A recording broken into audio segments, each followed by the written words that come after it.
जंगल का प्रेत। इसके पिछले भागों में आपने पढ़ा कि पुलिस सोना पकड़ती है और सिद्धू और उसके साथी वो सोना लूट लेते हैं, और जब भाग रहे होते हैं तो उनकी गाड़ी पंचर होती है और जाकर वो एक घर में फंस जाते हैं।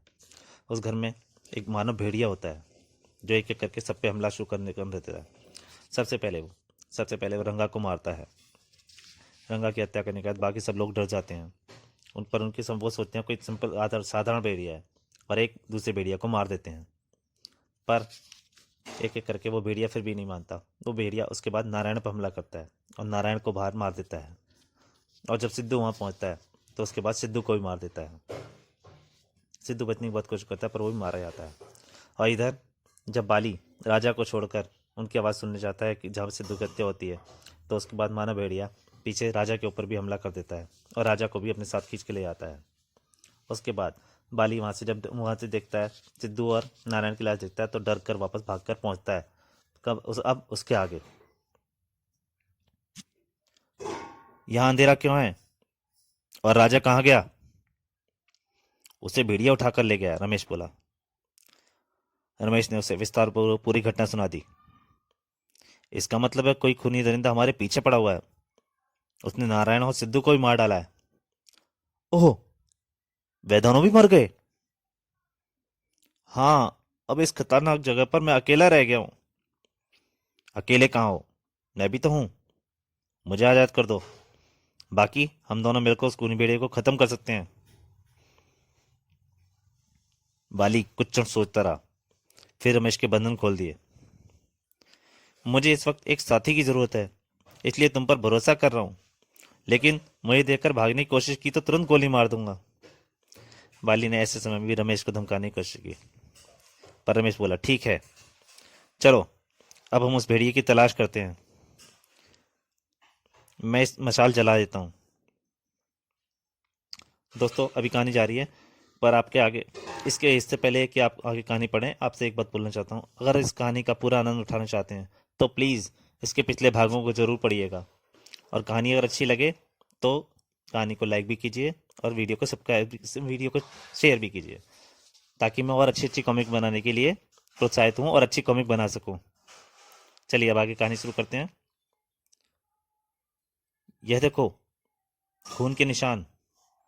भेड़िया राजा को इस तरफ लेकर गया होगा। इस तरफ तो वही हाल है जहां हमारे एक साथी रंगा की लाश मिली थी। तो चलो हॉल में देखते हैं, शायद भेड़िया वहीं छुपा है। चलो। वो उसी हॉल में पहुंचे। हॉल बिल्कुल खाली पड़ा था। यहां तो कुछ भी नहीं है, रमेश बोला। देखो, फर्श पर घसीटने की लाश के घसीटने के निशान है। तभी उन्हें एक छोटा सा दरवाजा भी दिखाई दिया। वह देखो, कोई दरवाजा है। लेकिन पहले तो दरवाजा यहाँ पे नहीं था, बाली बोला। पहले तुमने ध्यान से नहीं देखा होगा। हो सकता है। दोनों उस दरवाजे के अंदर घुसे। ओह, यह तो तहखाना है। सीढ़ियां नीचे जा रही हैं। कैसी अजीब सी दुर्गंध है यहाँ, बिल्कुल सड़े हुए मांस जैसी। मुझे लगता है वह भेड़िया अपने शिकार यहीं लाकर खाता था।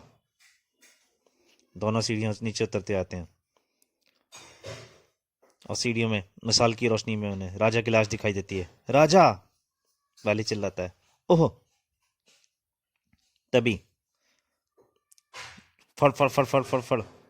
उफ, अरे, काफी सारी चमगादड़ें उनके पास से उड़ के निकल जाती हैं। वाली बोलता है, यह क्या भला थी? चमगादड़ थे। ये ऐसी अंधेरी और वीरान जगहों पर ही रहते हैं। तुम नीचे चलो। लाश के ऊपर से गुजरकर मैं नीचे एक चौकोर नुमा कमरे नुमा जगह में पहुंचे। यहाँ तो कोई भेड़िया नहीं है। तभी वहां बहुत सारी चमगादड़ उड़ने लगी। ची ची ची ची ची ची ची ची ची ची। उनके पंखों के फड़फड़ाने की आवाज। फड़ फड़ फड़ फड़। क्या मुसीबत है? रमेश का ध्यान चमगादड़ों पर नहीं बल्कि फर्श पर केंद्रित था। यह भेड़िए के पांव के निशान है, लेकिन भेड़िया कहाँ है? उन निशानों पर चलते हुए वे दीवार के निकट पहुंचे। यह क्या है? तस्वीर है। निशान उस फ्रेम के बिल्कुल नीचे आकर समाप्त हो गए थे। मेरा विचार है वह भेड़िया हमारे यहाँ ने पहले ही चला गया है।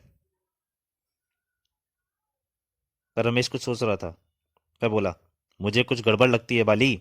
यह देखो, भेड़िए के यहाँ तक आने के निशान तो हैं, मगर वापस जाने के निशान नहीं है। भेड़िया वापस नहीं गया तो फिर कहाँ गए? मैं कुछ और ही सोच रहा हूँ। रुमाल निकालकर रमेश ने फ्रेम पर से धूल साफ कर दी। यह किसी राजा का चित्र है शायद। बाली के मुंह से निकला, राजा हरनाम सिंह? हरनाम सिंह? ओह, वह तो बहुत प्रसिद्ध शिकारी था। तुम कैसे जानते हो? मैंने शिकार कथाओं में पढ़ा है कि हरनाम सिंह नामक एक शिकारी राजा की जंगल में एक भेड़िए ने फाड़ खाया था। और क्या, बात पूरी करो। फिर वह राजा भूत बन गया था। मुझे लगता है यही हरनाम सिंह है। तो क्या तुम कहना चाहते हो वह खूंखार भेड़िया वास्तव में राजा हरनाम सिंह का भूत है? हो। अभी रमेश हो ही क्या पाया था, तभी कुर्र कुर्र वहां पे आवाज आनी शुरू हो गई। उन दोनों का ध्यान राजा हरनाम सिंह की तस्वीर की तरफ चला गया। वो आवाज उसी चित्र से आ रही थी। बाली बिल्कुल पास खड़ा था, बोला, अरे। तभी राजा हरनाम सिंह के चेहरे की जगह भेड़िए का चेहरा उभर आया। रमेश चौंक कर पीछे हट गया। हे भगवान! परंतु बाली, उसके मुंह से सिर्फ चीख निकली, नहीं, और वो हट भी नहीं पाया। भेड़िए ने तुरंत उसे हाथों से दबोच लिया। रमेश भय के कारण जड़ खड़ा आ गया था। वो सिर्फ देख पा रहा था और भेड़िया बाली को खींच रहा। आई! बाली के मुंह से आवाज निकल रही थी और भेड़िए ने बाली के गर्दन पे दांत गड़ा दिए। खचाक! बाली की अंतिम चीख निकली, ई! तभी रमेश के मस्तिष्क में विचार आया, आग!